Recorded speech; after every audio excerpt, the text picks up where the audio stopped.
Los Angeles के एक hotel में एक लड़की अकेली थी। जो हुआ उसके साथ वो आज तक किसी को समझ नहीं आया। क्या एलिजा किसी को देख पा रही थी जिसको हम नहीं देख पा रहे थे? हेलो।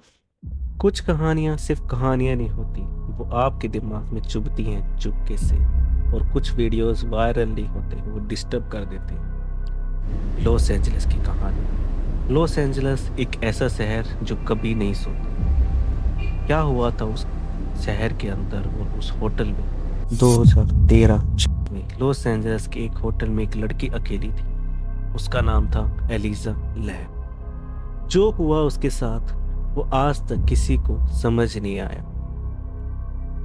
कौन थी एलिजा लैम? एलिजा लैम एक 21 साल की स्टूडेंट थी जो कनाडा से कैलिफोर्निया ट्रैवल कर रही थी। वो निकली थी एक सोलो ट्रिप पे, एडवेंचर और नई नई जगह देखने के लिए। बट उसे नहीं पता था कि वो उसकी एक लास्ट सोलो ट्रिप हो सकती है।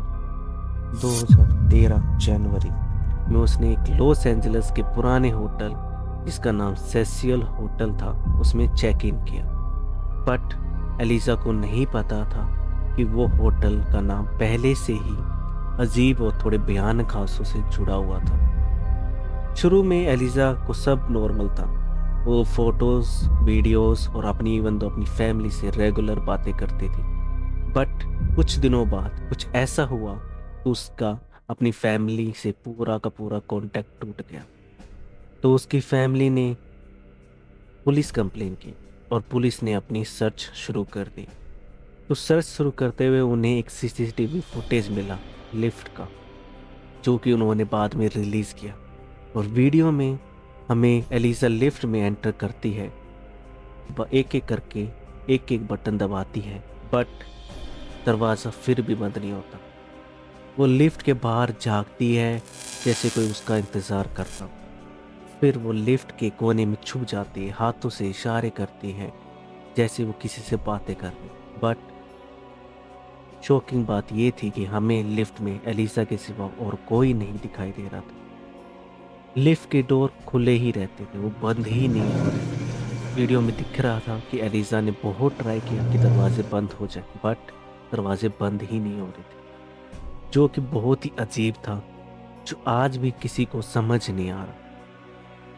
कुछ हफ्तों बाद होटल के गेस्टों ने कंप्लेन की कि उन्हें वाटर का टेस्ट थोड़ा अजीब और रंग बदला बदला लग रहा था। उसके बाद स्टाफ ने मेंटेनेंस को बुलाया और मेंटेनेंस स्टाफ ने रूफटॉप के वाटर टैंक को चेक किया। और चेक करके मेंटेनेंस स्टाफ शॉक हो गया। क्यों? क्योंकि उसके अंदर थी एलिजा की लाश।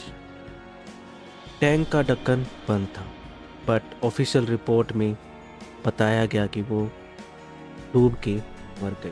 बट क्वेश्चन यही था कि अगर वाटर टैंक का टैंक बंद था, ढक्कन बंद था, तो वो उसके अंदर कैसे डूबी और इतने बड़े टैंक के अंदर वो कैसे गई? और सबसे बड़ी बात कि लिफ्ट का दरवाज़ा बंद क्यों नहीं? क्या वो मेल फंक्शन हो गया था या उसमें कुछ और खराबी आई थी? कोई रिपोर्ट बाहर नहीं आई। अगर कोई नहीं था तो एलिजा किससे बात कर रही? क्या एलिजा किसी को देख पा रही थी जिसको हम नहीं देख पा रहे थे? और क्या कोई और राज था? बट वो राज ही रह जाता है, क्योंकि वो राज एलिजा लैम के साथ चला गया। और कुछ लोग कभी अकेले नहीं। हमें लगता है कि वो अकेली हैं, बट उनके अंदर क्या होता है, उन्हें क्या दिखता है, कभी कभी उस पर यकीन करना मुश्किल होता है। बट कुछ ऐसी चीज़ें हैं जिसको ना ही साइंस और ना ही इंसान समझ और एक्सप्लेन कर पाए। इस वीडियो में इतना ही, और हम ऐसे ही मोर केस स्टडीज़ और ऐसी पैरानॉर्मल एक्टिविटीज़ की वीडियोस लाते रहेंगे। तो उसके लिए make sure like and subscribe this channel. तब तक के लिए राम राम।